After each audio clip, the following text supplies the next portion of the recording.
Today is November 16th, 2011. My name is Latasha Wilson, and I'm with the Oklahoma Oral History Research Program at the OSU Library. I am joined today by Chris Ramsey, head of the art department at OSU and professor of art. I'm interviewing him for the Creativity Initiative series of O State Stories. So, thank you for joining me today. It's my pleasure. We're going to be talking mostly about creativity on the OSU campus, but to start out, would you mind telling us a little bit about yourself, where you were born and where you grew up? Sure. I was initially born in Iowa City, Iowa, and when I was about 4 years old, my parents moved to Ann Arbor, Michigan, where my father got a job at the University of Michigan, and he is a professor of art as well, and teaches or taught life drawing and painting, and also had a background in art education. So basically my memories are mostly of Ann Arbor, Michigan growing up, and went to high school there and continued on to the University of Michigan from there. And I think you were wondering how that ties into my art background, is that? Well, or when you got interested in art. Okay. Well, I basically grew up in a culturally rich environment, and also having a father as an artist made it a lot easier, I think, than most people having to deal with society and parental pressures not to do that. But I did not want to be an artist by any means. I didn't even recognize that I had any skill in that way. I went to a summer camp one summer with my newspaper route money, and it was a month-long camp out in Colorado, and they had amazing facilities. And near the end of that time, they had a craft cabin where they did lapidary stonework, and then a leather and jewelry making cabin. And so I went in and I said, I want to make, well, I took a lapidary class, learned how to cut turquoise and such.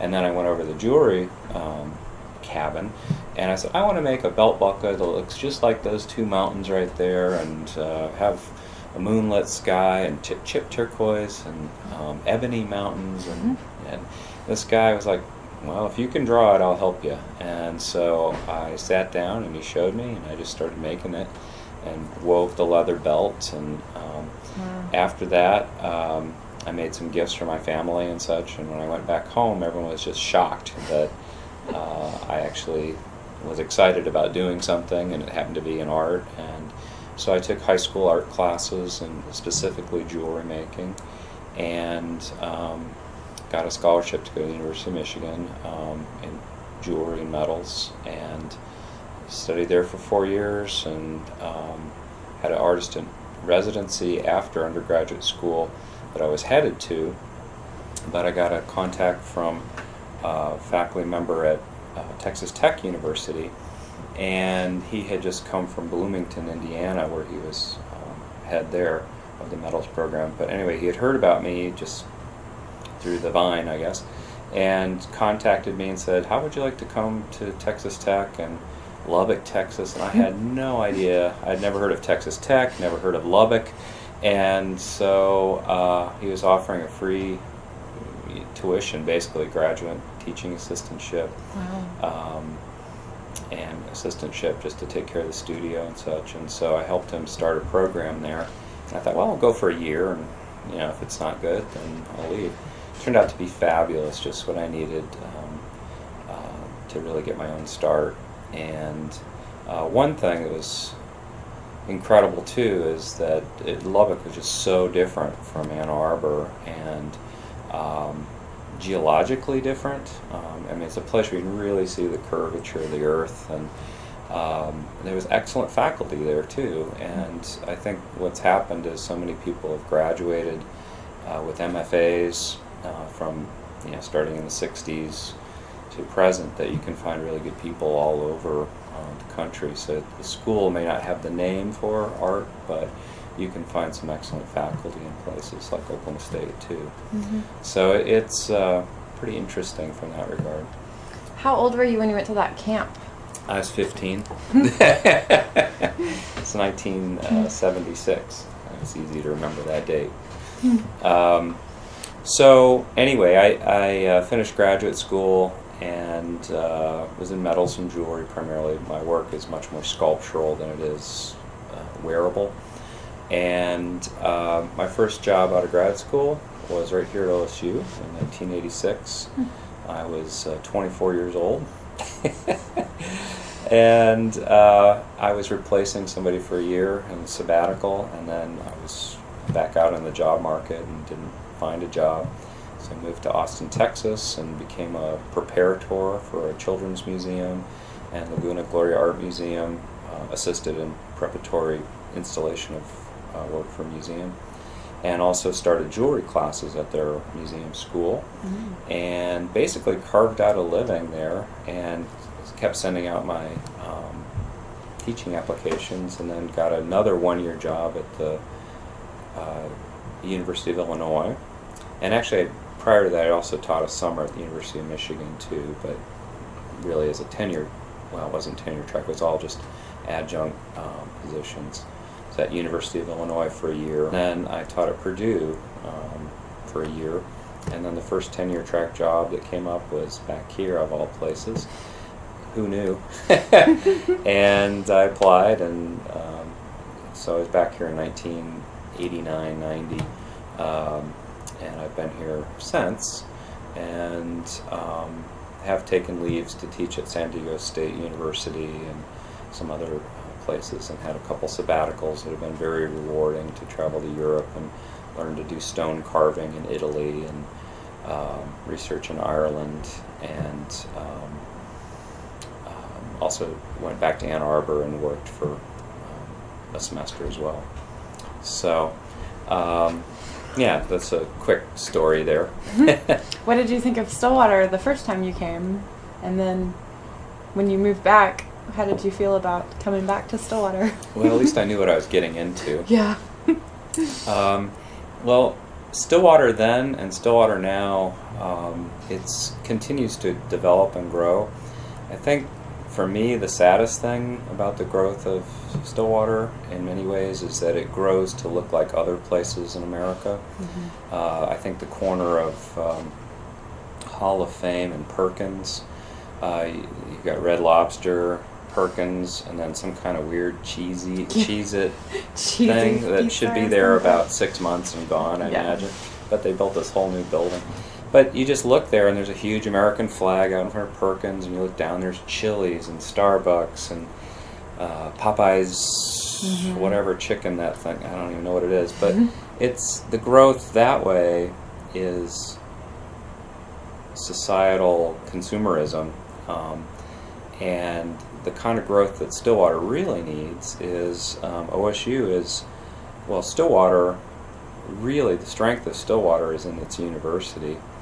And what needs to happen more is the cultural activities and dynamic research that's happening in the sciences and agriculture and the arts, and all of that needs to spill out beyond this artificial border that's here. And the kinds of things that the Creativity Initiative, I think, is trying to do, at least in my mind, is to allow that to breathe more out into the community. At least that's the kind of involvement I've been trying to make happen. And recently, I think there is some growth in the right direction. I see signs of things, but there's also some reasons I think that it's also slowed down too. And maybe through some of your other questions that'll come out. But I think one thing is the economy as a pill, you know, and it kind of makes it kind of tough. But also I think there's vision, and some of the vision is not there to try to bring, well, I think in the city government, really, to try to make it more of a college university atmosphere. It's a funny town that way. It doesn't really have that quality, and it's not just me saying that. I hear it from people, faculty who come in from other towns, from students who come in from other towns, visitors who come into town, and I think the city and the university should really listen to that and try to address that. And there are a couple things that are going on, such as the purchase of the postal plaza and taking the university outside this artificial boundary here into the downtown area and creating a public facility that is a research site as well as a museum for research and public intersection there. And if that was elaborated on, I think that's a good start. But there's so many other things that the university is doing that is exciting. I mean, movie events, speaker series, arts and humanities speaker series, music. The things that scientists are doing, I think the public would love to learn about and attend lectures. But I think there's a little bit of intimidation about coming onto campus. Plus, just parking. I mean, you get a ticket immediately if you step on here, and that people, they talk about parking downtown just for shopping being an issue. Well, imagine getting here, all of a sudden you get a $5 ticket like that. Yeah. It doesn't. It's trivial, but it means something, and all of these things are little signs that that it's hard to get over here and keep people off. And I think this, again, it needs to go the other way. Mm-hmm. The university out into the community. Well, when Burns Hargis became president, around a little after that, in 2008, the Creativity Initiative was initially formed. And in 2009, they had some events such as the Creativity Bazaar and then the Creativity Challenge, which you took first place in for the faculty category with your idea, which is similar to what we've been talking about. Do you want me to explain what that idea was and what's happened since then? Yes, please. Okay. Well, I've lived in Stillwater, as I said, for quite some time, so I approached the Creativity Initiative, not project, but the challenge, if you will, as both a citizen and as a faculty member. And I looked at it as, again, a way to try to do something that would bring the university into the town. And the concept was to create a downtown site with an open glass facade so that outsiders passing by, driving by, would see what was going on inside intentionally. And within this space, multiple things could happen. And I envisioned, obviously, visual art shows. That's an easy one. That would be rotating. It would be student work, faculty work, work that's from outside our community, work from inside our community, a place where community artists and university community artists and the greater state of Oklahoma and beyond could show. And this is true when I talk also about musical performances that could happen. It could be very like coffee club kind of things, or it could be very, formal too, little chamber recitals. It could be a variety of things. Theater performances, it could be street art, could be troops that come through on the way from, say Dallas or Oklahoma City to St. Louis or something. Maybe we could bring them through, or community groups. Again, all these possibilities. There is a movie series within the English department that's foreign films and also avant-garde films. People don't know about this, and people would love it, and our high school students would love that, and junior high even. All different people, and it could be right down there held. And when we have Arts and Humanities lecture series, which are on all kinds of topics from political to social to high arts, low arts, I mean, it's all kinds of stuff. It could be down there, Or if it's not down there, they could be advertised in the window on some kind of video kind of screen or something, letting people know that they're invited to come over here for these kind of events. At the library, you guys do all kinds of things in the Helmrich Reading Room that are fantastic. But who knows about it off campus? And so there's that whole idea going. And then it kind of even, part of my thought was that there are probably things that microbiologists are doing, in like the HBRC, that are incredible. I mean, looking microscopically into our world and being able to share that in a public forum would be good for our whole place here.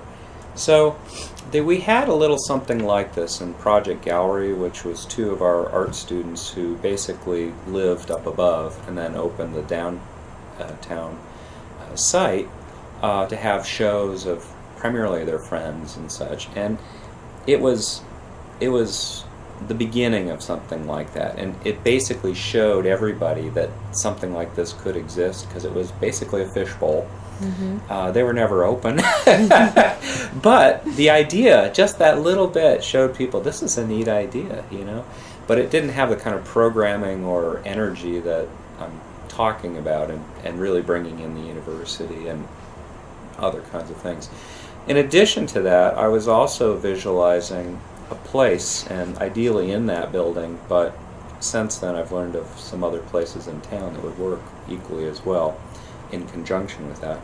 But having artist studios, and when I say artist studios, I'm not speaking of only visual artists, I mean musicians.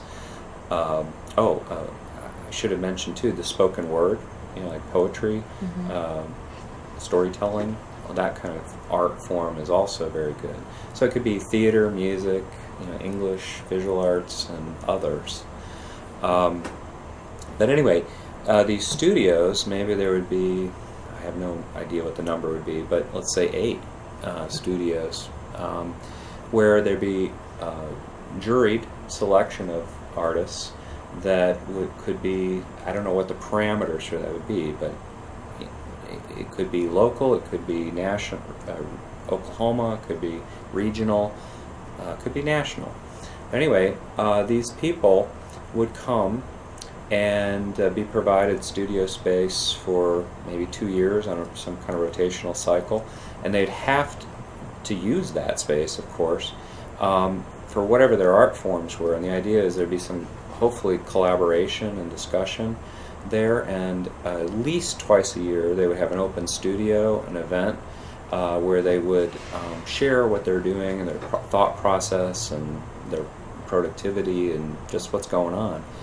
And then the other thing I was thinking about is there might be some living quarters either there for a guest artist or guest speaker, whatever, for the university. They could stay there and, you know, do work on campus as well as some work there, so that there's some breathing in and out kind of stuff constantly. And there's some other things I'm kind of drawing a blank at the moment, but just this vitality spot to show what's going on culturally. Oh, I know. It was First Friday events. Oh, yeah. Yeah, I mean, duh. Duh, everybody does it. Every downtown, any art center, and the businesses downtown could, and I'm not talking about starting September 1st and ending April 30th. I'm talking about year-round, which is something Stillwater really needs, and it's for Stillwater community, which includes the university. They really should not be separated. They are the same. And the strength of Stillwater is the university. And if you have this First Friday event, the wine bar, the coffee places, the clothing shops, the bike store now, the outdoor shops, all of them could be on board with that and be open and kind of get it engaged. So we are getting more restaurants. That could be also a stimulus to really kind of help that, and it becomes an event. The city and schools and people in the community could even, you know, do something out there too. Street musicians, I don't know. But it could be really fun. We don't have anything like that. There's nothing like that as a springboard for developing business. And, you know, that, which brings me to a whole other point. The State Arts Council did this economic impact report, And it basically, outside organization came in and did research in Oklahoma and other states as well, but basically found that wherever arts districts or arts is part of the community, the economy rises as well. Mm-hmm. And so you have to invest in that in order to make it happen. Let's look at Oklahoma City in the 10 years, what they've done with that. You know, the Bricktown district, the new Performing Arts Center remodeled, the new art museum. There's a new Native American cultural museum on the south of the river that's happening. And Tulsa is just so jealous. I mean, they are just, Oklahoma City it's shifted. It used to be Tulsa, mm-hmm. Now it's Oklahoma City that is like the cultural place. They've got, you know, I can never remember the name of it, but Western Heritage Museum, it's been retitled. Of course, the memorial. And there's a great story where a disaster happens and it's a rebuilding. It's a phoenix. Yeah. I mean, it's incredible. Something bad has become something incredible. And Tulsa is just scurrying to try to catch up. And this is where OSU is also missing the boat. Right across the street from the Brady District, OSU has some incredible Frank Lloyd Wright designed or influenced buildings, a whole campus over there, and the Brady District is starting to come alive because they're mimicking what Oklahoma City has done, and it's creating a thriving cultural district, and OSU is not capitalizing on the fact that they have the Philbrook, the Gilcrease, and an arts community already, and they could be taking this department, art department, and all of the arts and infusing it over there and get in on the beginning of something that's going to be really great. Mm-hmm. Right now. Now's the time to do it. It's going to be a missed opportunity if they overlook that. We have tried to run art history classes over there, which filled fine, and we were going to do graphic design, but they wouldn't provide us labs. I'm sure we as a department, if provided the opportunity, would seriously consider moving over there. I mean, it doesn't help Stillwater, but yeah. But there's no reason it couldn't be. Anyway, so the economy, arts can really help the economy, and so what's happened to this wonderful idea, right? Well, I shared it with President Hargis, and I shared it with Joe Weaver, and I've shared it with the mayor, and actually right at that time there was a change of mayor. Forget the original guy I was talking to, but then Nathan Bates became mayor, and then I shared it with him. And I think it was 2009 as well. We had the Oklahoma State Arts Council meeting here in Stillwater, and so that really helped to make at least the mayoral office aware, and I hope that it was actually my plan that maybe helped spur a little bit of the discussion. Mm-hmm. Who knows? But in my mind, I guess I can let that fantasy play out. Probably had nothing to do with it. But anyway, Nathan Bates apparently contacted the city manager, Dan Galloway. Dan Galloway contacted John McClenny, was head of Park and Recs, and had him work with MultiArts Center to compile a list of entities in the community, in other words, stakeholders, if you will, to work on creating this concept of an arts district. Okay, so basically we met with people from the community center and MultiArts Center. The Children's Museum was supposed to go in, and basically what also began to happen at that time was the university purchased this postal plaza building. And there's another story that's happening simultaneously over there that I'd like to talk about, because Yeah. it's really important. So you might have to bring me back to that, because it too, I think, is related to you know, the creativity enhancement here in Stillwater and on campus. And it has to do with one of our most incredible alumni from 1966, Bill Goldston. So I've got myself in a little loop-de-loop here of stories, but basically we met and we toured several different sites to get a sense of the assets that we had as terms of facilities, and we discovered something that we already knew, but it reinforced it, is that there's a wonderful arts district already in position. It's actually right across the street from where you live. And it goes from Main Street. Actually, let's go backwards. It starts down on 12th Street, 12th and Duck. And what's the street that's parallel to Duck to the east? Duncan or Husband? Okay, not sure, but it's just east of Duck Street. The library, the new library is fantastic. Mm-hmm. What an incredible gift that is that the city has. I love that library. And it has the outdoor space also. Exactly, on the east side. It's got a little public courtyard where the band plays and such, but it's well underused. Mm-hmm. Why? Because there's no programming out there. But it exists, and that, of course, incorporates the old high school, I think it was, or elementary, but that's all part of the civic portion of the library. Fantastic. North of that is MultiArts Center, which is also a huge gift, which now is like, will it survive? But anyway, it's a huge gift. Just across the street, I'm not sure if that is still under consideration or not, but the Children's Museum had signs up there that they were going to build a site. At present, they're north of the high school and have remodeled it appears to be temporary facility until they get funding to make that happen. Then there are some tired buildings that are houses that I think that there's remnants there of parts that could be really interesting. Mm-hmm. But for the most part, if you had a bigger vision, you might keep some of it.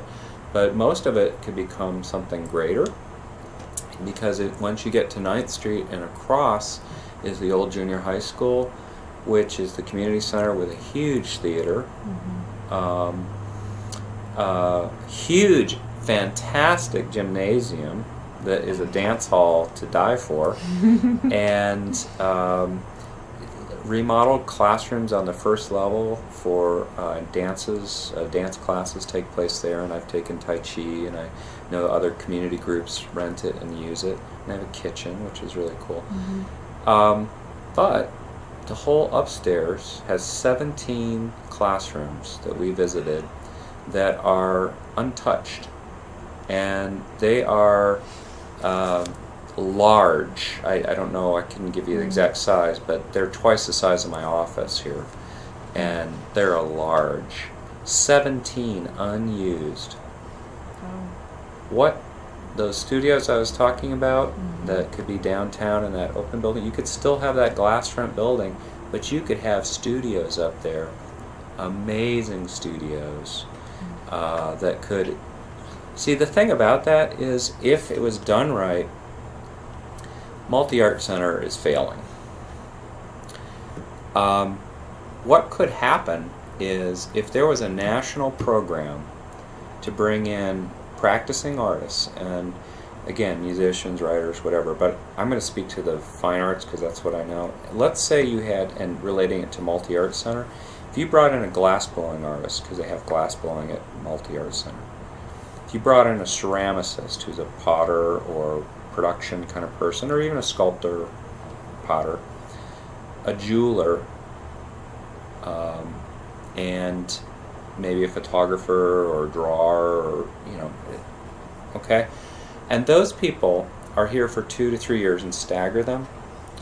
And let's say where you live, or right across from the library on Duck Street, there's a whole set of bungalows that are, you know, what if those were purchased and turned into housing for artists. So you create a community there. You make it easy for them to live there. You provide or give them low rent studio space. And they are the teachers at MultiArts Center. And they rotate out. What would that do to the art community here? It would instill constant, vibrant, rich, new ideas, techniques.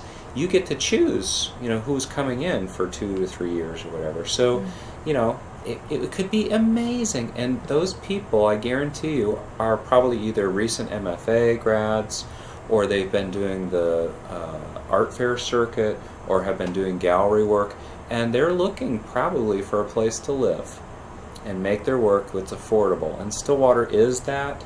It just doesn't have an arts community. And the problem with MultiArts Center is they keep having the same people over and over and over again. We provide them students, who teach, but they're undergrads, and they pay so little that it's like $7 an hour to teach a class. It's horrible, and so you can't get really seasoned people to come in and do that. Anyway, what would that do? And if you saw that in music and writing, and those people could also be, the State Arts Council has artists in residencies. These people could apply for the state program and easily get into it. The public schools, which does not teach visual arts, music once a week, I think, in the elementary school, creative writing, you could instill the public schools with quality artists as well. I mean, it's all right. It can be put together. It happens other places. But what it takes is community buy-in, government buy-in, city government buy-in, and applying for grants that have this big vision to change communities and make things happen, and some excitement behind it. I mean, I have excitement for it, obviously. And as department head, you think, oh boy, he's probably got some power.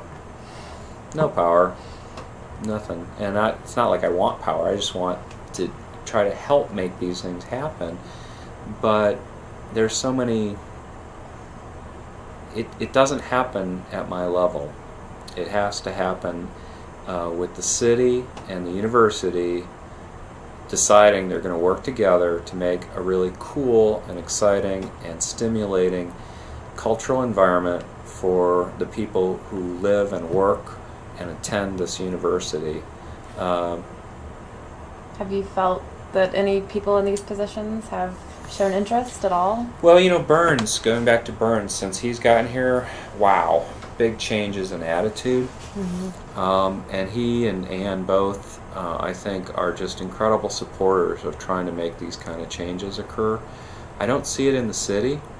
I don't even know. The city, I don't know what they're about. I cannot figure it out. But the only sign that something good's happening is they put goats out to mow the lawns. Have you seen them? No, I haven't. Oh God, it's fantastic. It's like the first out-of-the-box idea I've seen.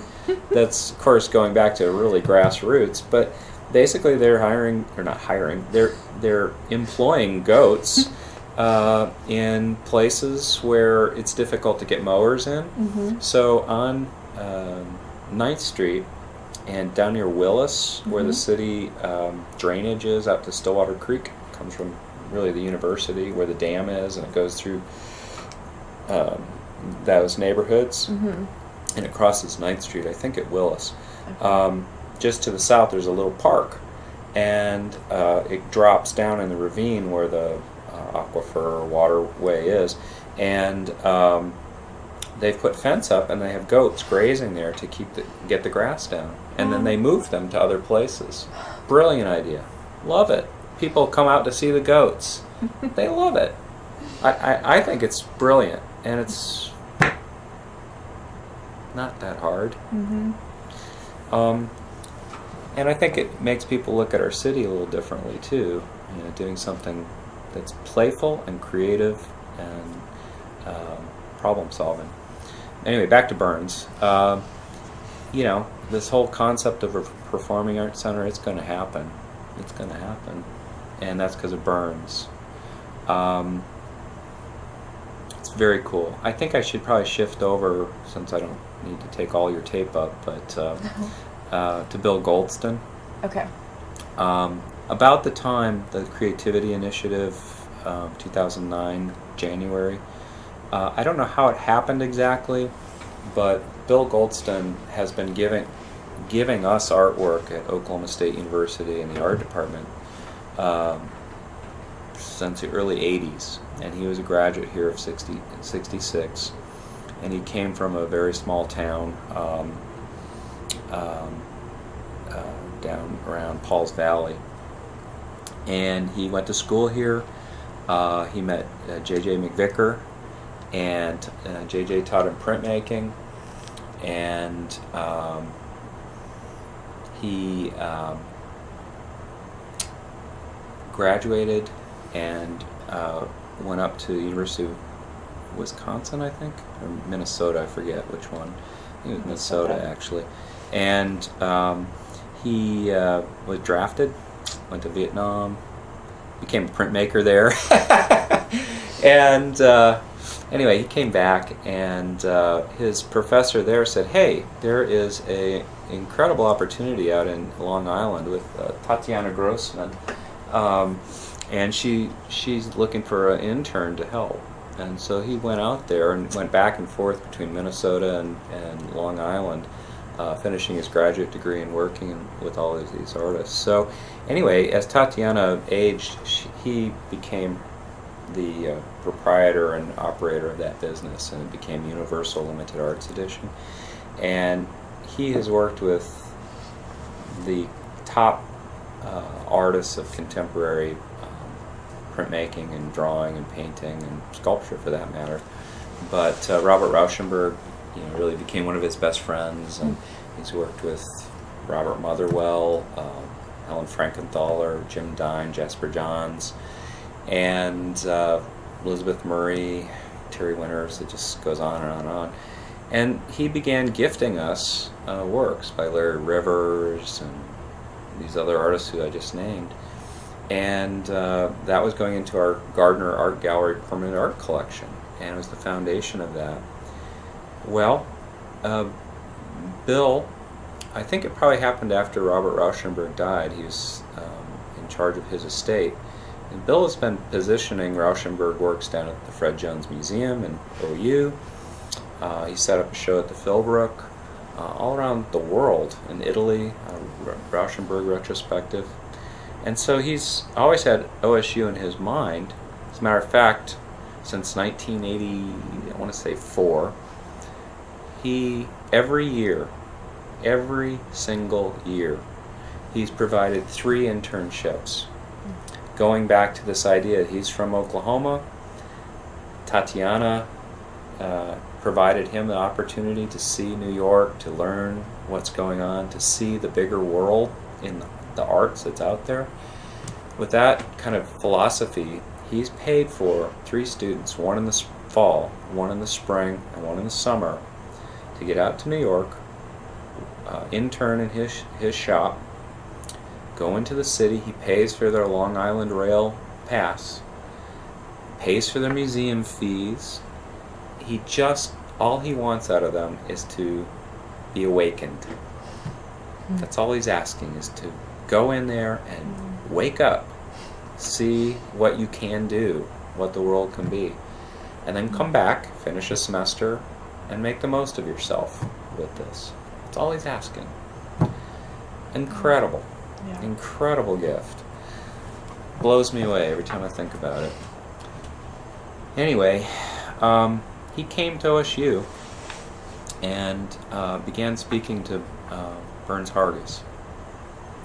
And this was in January 2009, I think. We had a meeting after they met, and Anne was there, our dean was there, select members of the faculty were there, and he basically said, you've got this collection, it's in storage. Having a big OSU art museum is a fantastic idea, but it's going to take a little while. Let's get started. let's get a building downtown. Let's look at that old Katz building. Let's look at that VFW Hall building. Let's go down and look and see if we can find a place to get this collection out of the library annex, out of closets, out of offices and such, and show people, I gave it to you for students to learn from. That's what he did. Wow. And so that started. And we met at Project Gallery. We went to Katz before we toured it and thought that would be good. And the city was like, well, we have ideas for it, blah, blah, blah. Anyway, went through all of that. And the result was from January to August, we went from no building to having a postal plaza building that the university purchased, and Joe Weaver has a lot to do with that. He networked to find out it belonged to the Baptist Church on that block, and they sold it for $1 million to OSU, and the I guess Regents approved the purchase. We got it. It is glorious, and just about the last 2 weeks they've gone in and gutted it. Latasha, it is phenomenal. Wow. The problem is, as the university has done to this department many times, in order to do it right, it might be $7 million. In order to do it pretty good, probably $5 million. But how much do they want to put on it? $2 million. Well, the reason we're sitting in this building right now is because the Bartletts gave money to renovate the BartlettT Center. It was a 1910 building, and make it a full-fledged art department building. And they did it, and they gave the money to do it. And we then had a design for phase 2, which is out there, which is where sculpture and ceramics and printmaking and jewelry and 3D foundations and a whole gallery and museum were supposed to be. Wow. Phase 2. That was in 1984, 5 maybe, and it's now 2011, and we're waiting. What did we get? We got the Visual Arts Annex. Why did we get it? We got it because we were in a Quonset hut on Hall of Fame and Monroe, I think, and it was disastrous. I spent the first 15 years of my career teaching in a pit. Really? The physical plant wouldn't even come over to patch the ceilings anymore. It was horrible. It was horrible. And we complained all the time about safety issues.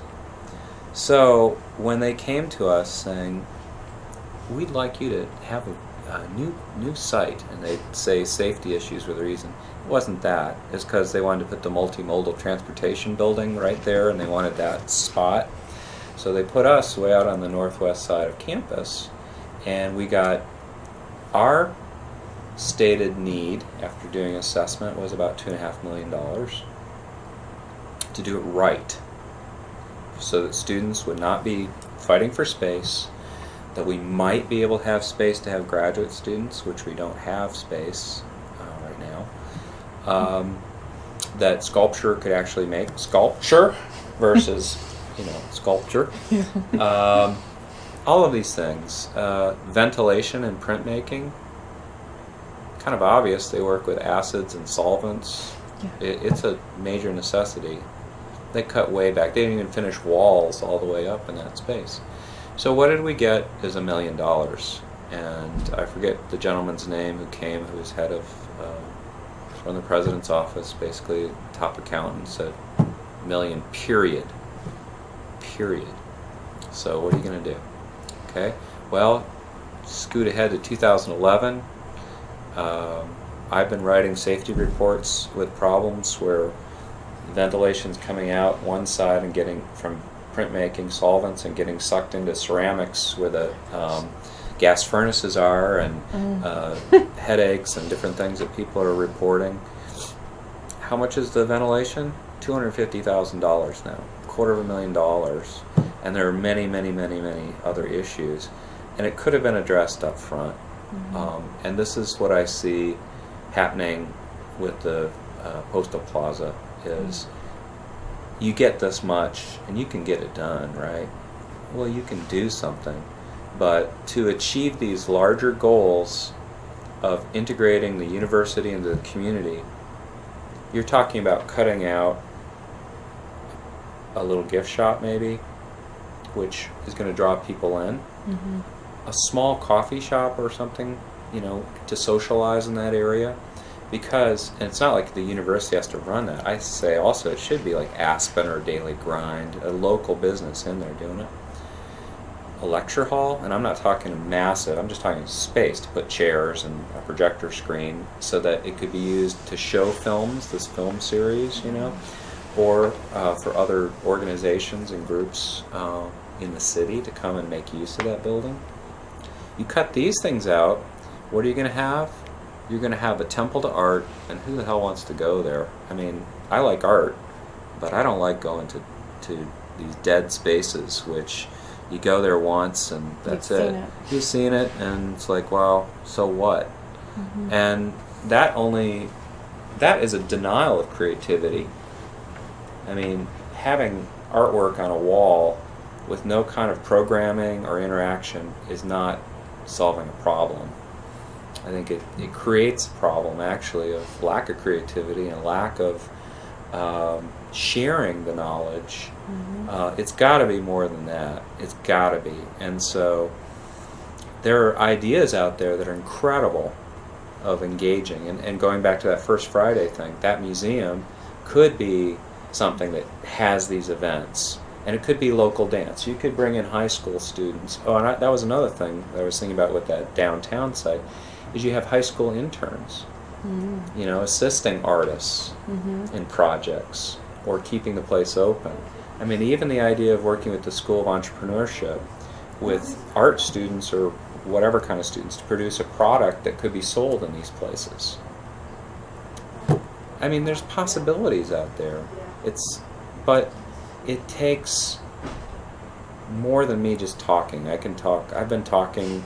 It's like we met with this Stillwater Arts Task Force for the, as I mentioned initially, I hope this all makes sense when it's played back, but met with John McClenny and the various constituents to try to develop that arts district that I talked about, which is a nice L going up Duck Street from the library to the junior high school. Now you've got the Postal Plaza. Mm-hmm. The city owns all of that property between the News Press and the Postal Plaza, so 9th and 8th Street. Which is essentially a lot. Which is essentially a lot where they had the ice skating rink, and I understand they're not doing the ice skating rink this year. I've done it the last 2 years. It was fantastic. People enjoyed having a place to go. Mm-hmm. Why cut it? Why not make it better? And if that was turned into a park where the farmers market was, off the east side of the junior high school, I can't remember the coordinator's name, the director of that building, but there have been two of them, and they both think it'd be brilliant to go off the east side with a stage, outdoor stage. Again, they could use the indoor facilities and stuff, so you'd have a stage outside and inside.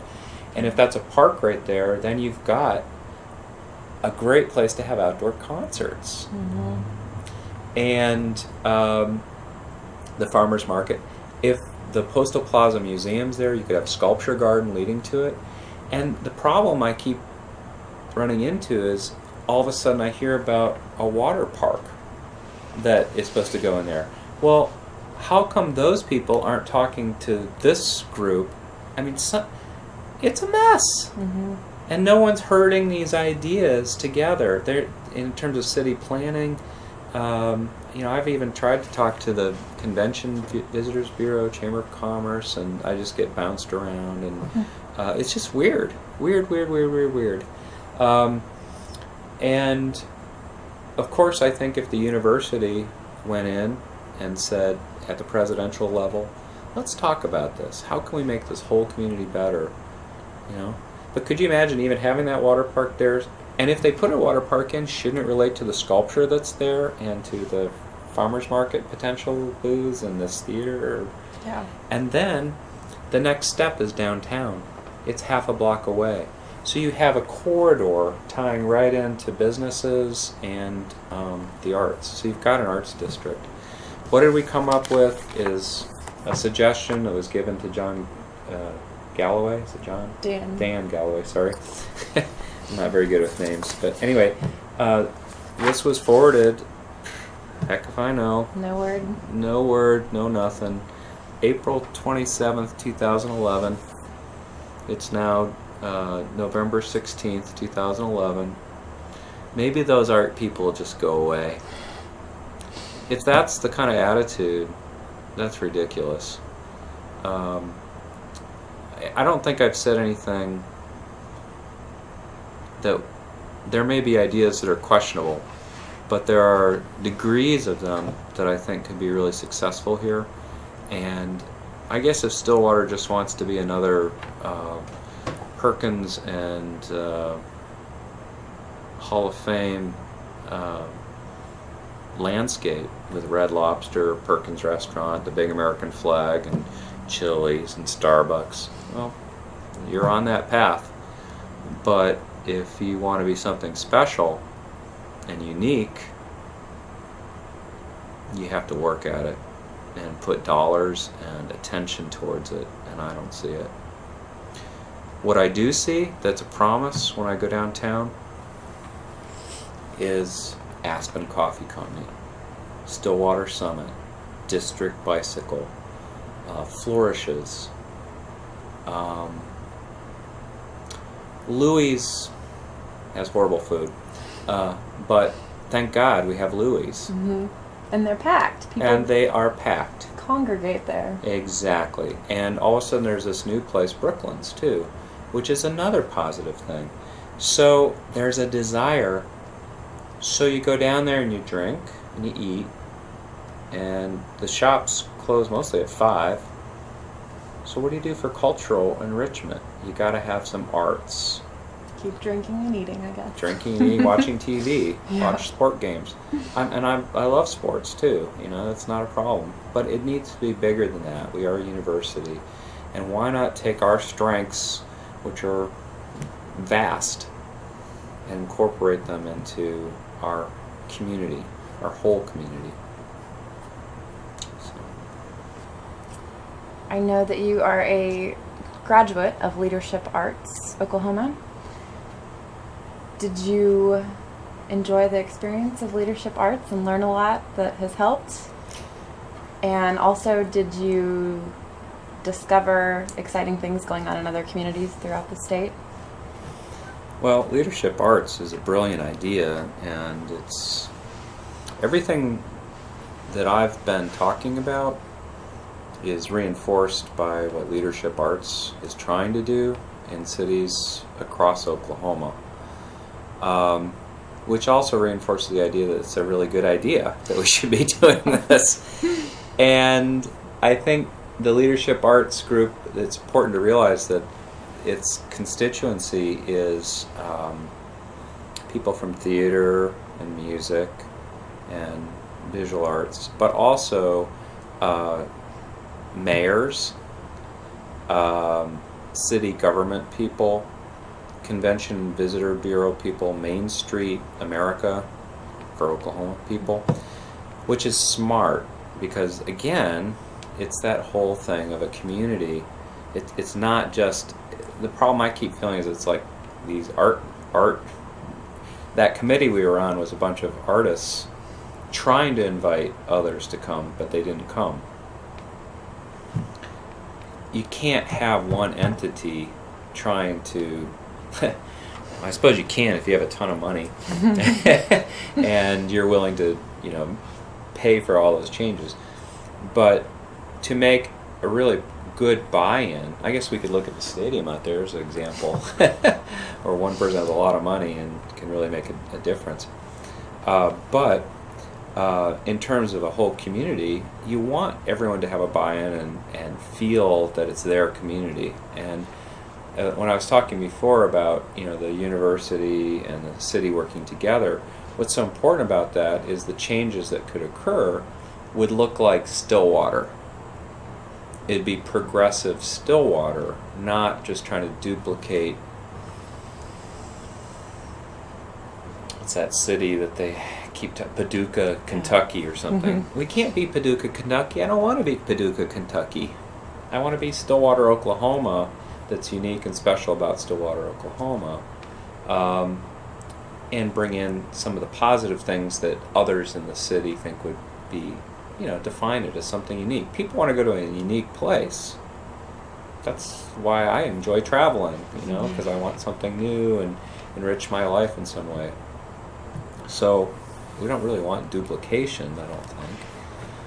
And anyway, leadership arts demonstrated that it takes all these different kinds of thinking, because people have different skill sets, and bring something new to the table.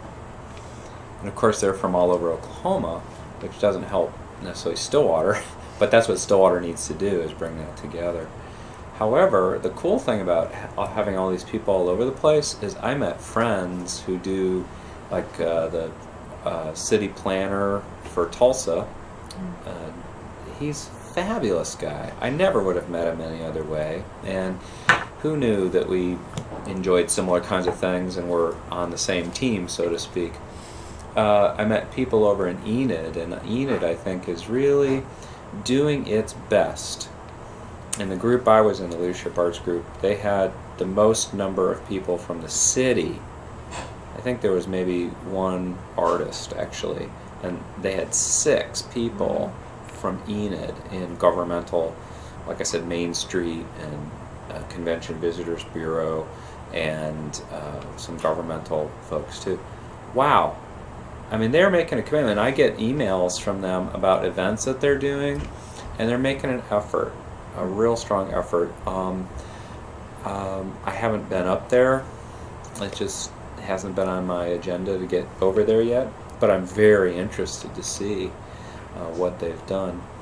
Ada, the city of Ada, has been working with ECU and built an arts district and has a whole sculptural park that they've made.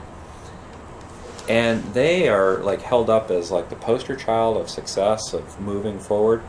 Stillwater already has all the infrastructure in place. Those things we were talking about, from the library to the MultiArts Center to the potential children's museum to the junior high school, a big park, a museum, and the city. We already have all of that. They don't have that. And yet they're held up as like having success. We could be miles ahead of them. But that shows where they've come from, and they've come a long way. Their university is right at the end of the street from their downtown, basically. And same with Tahlequah. Wonderful. I really like Tahlequah, but it's tiny in terms of what the changes they've made. It's all very concentrated, and it's all positive stuff. And they have a strong Native American component there, and this is the cool thing that I learned, the way the Tahlequah changes took place, and I forget what they called it, but the mayor of the city, the president of the university, and the chief of the Cherokee tribe all meet once a week and have breakfast together. Wow. Now, if there isn't a better way to get things done, I can't think of it. They know each other. They share food together. Topics can come up. I just know, being in this building, email's one thing, but I can go just up to the restroom and I can run into 2 or 3 people and take care of business like this without having to do this informal way. Just seeing people and meeting like that. That's what Stillwater needs to do. Just get the right people in the right place on a regular basis and in an informal way, and stuff will happen. Norman also has an impressive arts district. Yeah, well, Norman, and I hate to compare us to Norman, but yeah, got to get on. And of course, Burns knows all about that. Right. His daughter owns a crunchy granola joint down there, and we don't even have, well, we have one crunchy granola joint. Well, getting back to creativity on the OSU campus and with students, there's been a lot of conversations about more of an interdisciplinary, Yeah. more interdisciplinary education on our campus. Which is a brilliant idea. I'm all in favor of it, but the practical problem is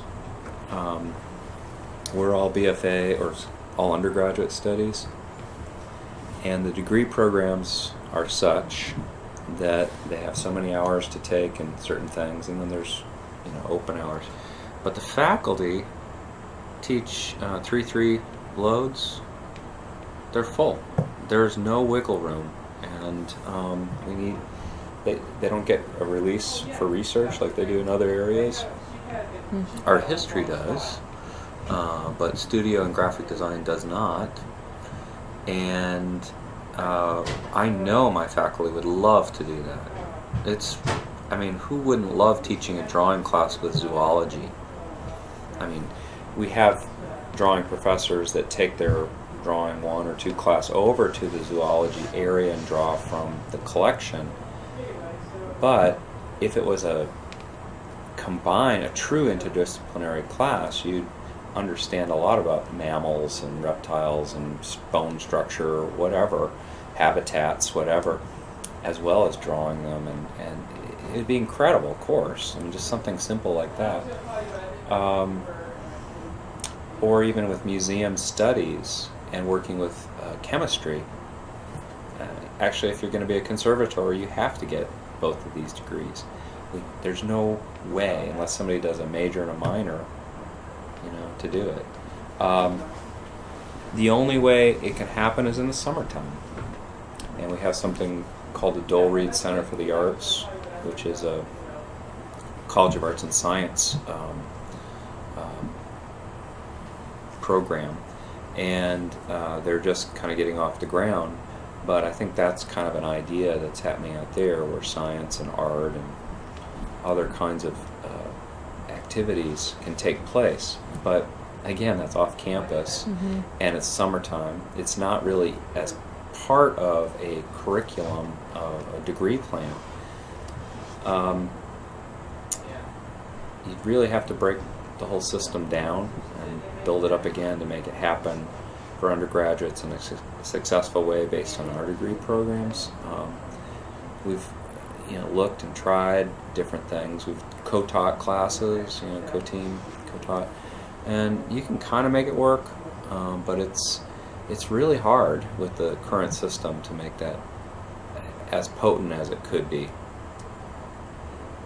There has also been a lot of talk of creativity in general across the campus and helping students be more creative and helping faculty teach more creatively. Yeah. Which I see this as an exciting thing going on. Sure. Do you have any ideas about other ways we should be increasing this on campus, or increasing creativity? Yes. In students in general, in ways that we haven't been in the past? Well, of course, in the art classes, it's one of the things that we really do. We work on just foundational technical kind of skills and skill development. But along with that, we're teaching content, and when I say teach content, hopefully teaching students how to think for themselves, mm-hmm. to solve problems, and it's kind of what we do. And it just gets better and better and better as students continue along the program. The whole program's foundation is kind of just creativity development. Mm-hmm. So it's, you asked me about a creativity minor before, and I think that's very exciting, especially from the educational aspect, for those who need to understand better what creativity, what makes creativity work. How do you achieve that? And I think faculty certainly could hugely benefit from attending the workshops, which I went to, and I think they could be even better workshops actually, to even dwell on that more. Like, what are the new discoveries we found about the way people learn, the brain develops and such. I think things like that is really helpful, because then you can understand when somebody is not connecting with what you're saying, so you can try it another way. And I have twins, and I'll tell you, as a teacher, watching my twins learn and their struggles, totally different people. One hears it, understands it, comprehends it, can totally elaborate on that. The other has difficulties reading, doesn't really hear things and understand it, but if they have their hands in it and you're talking and working with them, it takes other ways. They're very tactile kind of learners, and seeing how something works, and extremely creative. Both are extremely creative, but in entirely different ways. And so I think learning about how people learn to be creative is very helpful. And so I'm supportive of a creativity minor and enhancing that. But I think it's really good for education purposes. But it could also be good for students to know what, to know if they're having problems in an area, how they could also improve what they're learning. I mean, what their strengths are, because everybody's different. And if those could be like crystal clear, that would be really kind of an interesting thing for a university to say, hey, there are visual learners, there are auditory learners, there are, I don't even know them all. I don't know them all. I just know they exist, and I don't know how. I guess it's from years of teaching. You just sort of figure out you need to help somebody this way and that way. But even I could learn those. I wouldn't fight it at all. It only helps. I'm sure it's really frustrating for some students when the teacher doesn't realize that, and the student may not even realize that about themselves, and they're struggling in that situation. I think so. Absolutely. How old are your twins? They are 8. Yesterday, or day before yesterday, was their birthday. For the record. Do you feel like you're... Here they are. Yes. That's, gosh, that's probably 4 years ago. Do you feel like they contribute to your own creativity? Absolutely. Oh my God. Absolutely. It's very liberating. It kind of completes that cycle of life, and starting all over again and watching it. And some of the struggles that I personally went through, I can see them dealing with, and it's sad at times, because you're like, oh, you'll be okay, don't worry about it. And then other times it's they can just come out with the craziest things too. And you just, when you think about creativity too, I look in my son's room, and he's the one that's having the problems to the test, and oh my God, in this public schools, it is all about the test now. As a matter of fact, I was trying to get MultiArts into the public schools to actually combine a visual arts ideation process along with his songwriting. He does a songwriting residency and 30 hours, and then they write a song, and then he performs it with the students. It's a great thing. So I was trying to get it for my kids' school at Sanger, and thought, well, wouldn't it be cool to bring art students over, or at least art ed students, and have them work with the students to help develop ideas visually. And Monty was saying, yeah, the visual parts can inform the song, and the song can inform the visual parts, and he thought it was a great idea. I forgot how I got off on this. Did that happen though? Oh, we're working on it. Okay. Yeah, I'm working on a State Arts Council grant to try to make that happen. Henry's Room? Oh yeah, and so Henry's Room, right. Thank you. And so, I've lost the tie, but But what I was going to say is, he's the one having problems in school. Oh, to the test. There you go. The test. And what the principal told me is, gosh, we really support this idea, but finding 30 hours in a semester is really hard. I'm not sure if we can do it because the students all have tests to do, and now the teachers are actually graded on how the students do, and so that grade will be posted. And we'll be done with the testing probably at the end of April.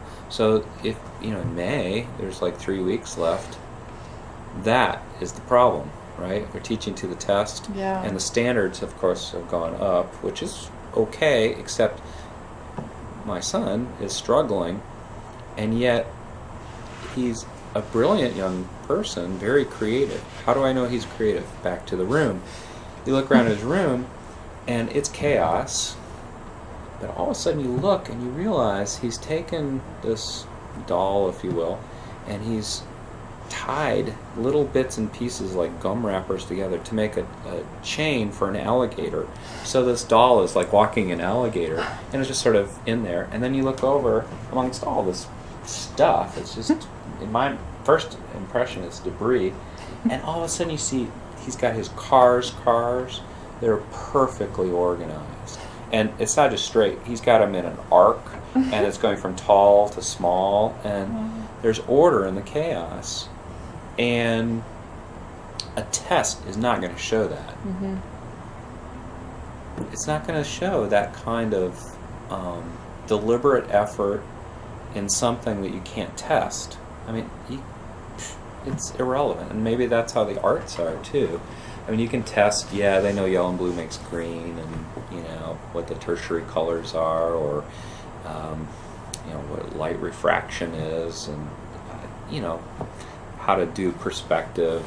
You could test all that, but creativity and what that can bring and mean in a job, in a community, to lifestyle enrichment for a community, to just being human, I'm not sure you can test that exactly.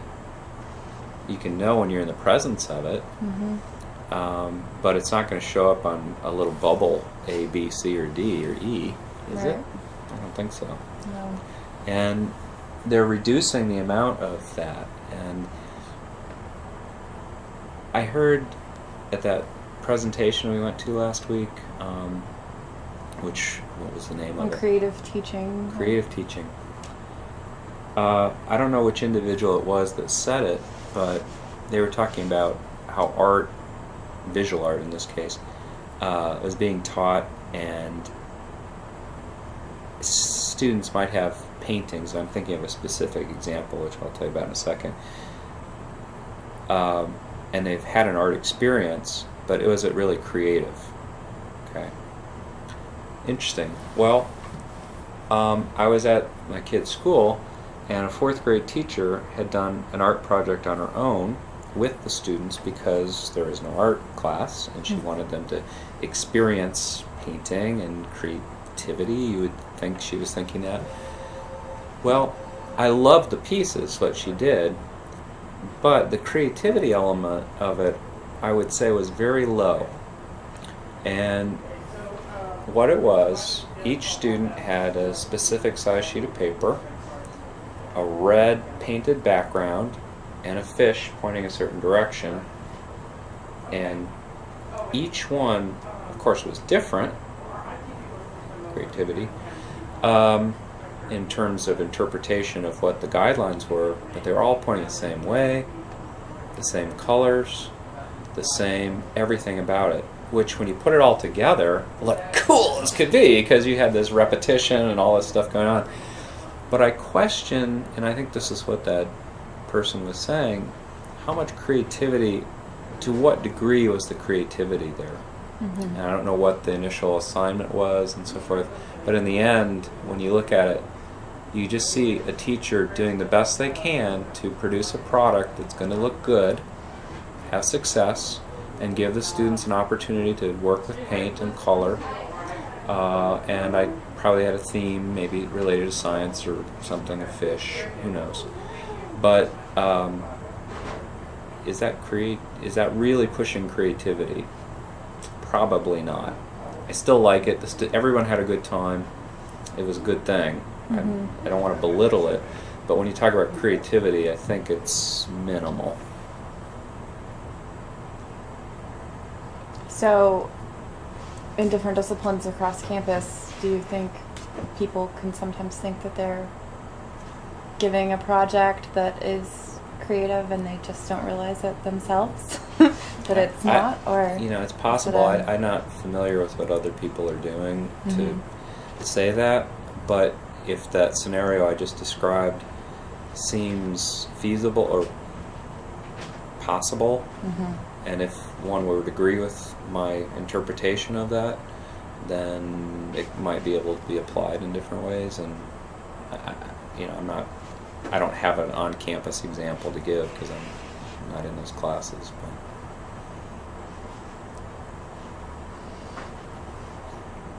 Well, is there anything else that we haven't covered that we should talk about?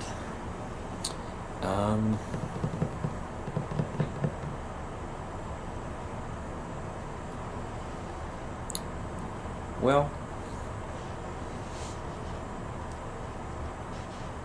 I know I've said a lot of things that are negative, but I'm actually optimistic. And I think the things I'm saying are healthy. Stillwater has come a long way. OSU has come a long way. And I think we really are fortunate to have had Burns Hargis and Hargis recently. Big positive changes in that regard.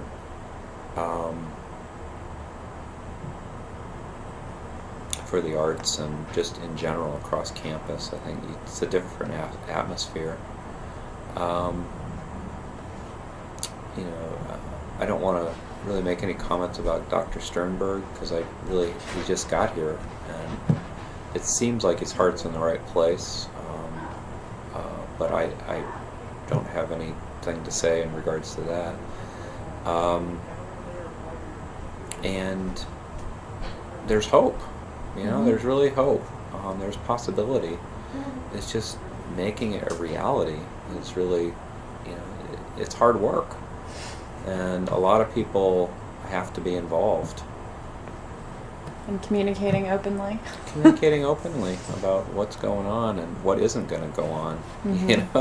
What their goals are. I think it would be very helpful.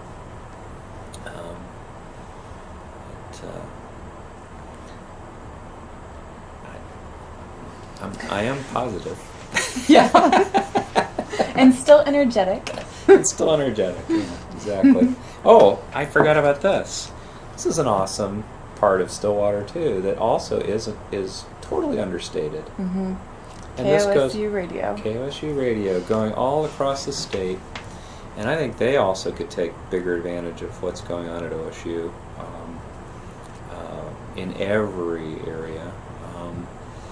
But without KOSU, wow, the other input from the outside world wouldn't be there. You've got the computer and internet and stuff, but that is it. That is the carrier of information that's really important to hear, especially in a university environment. But anyway, that's a treasure right there. Great resource. Definitely. I love it. So anyway, I appreciate you asking me things. Yes, well, thank you very much for talking with me. Sure.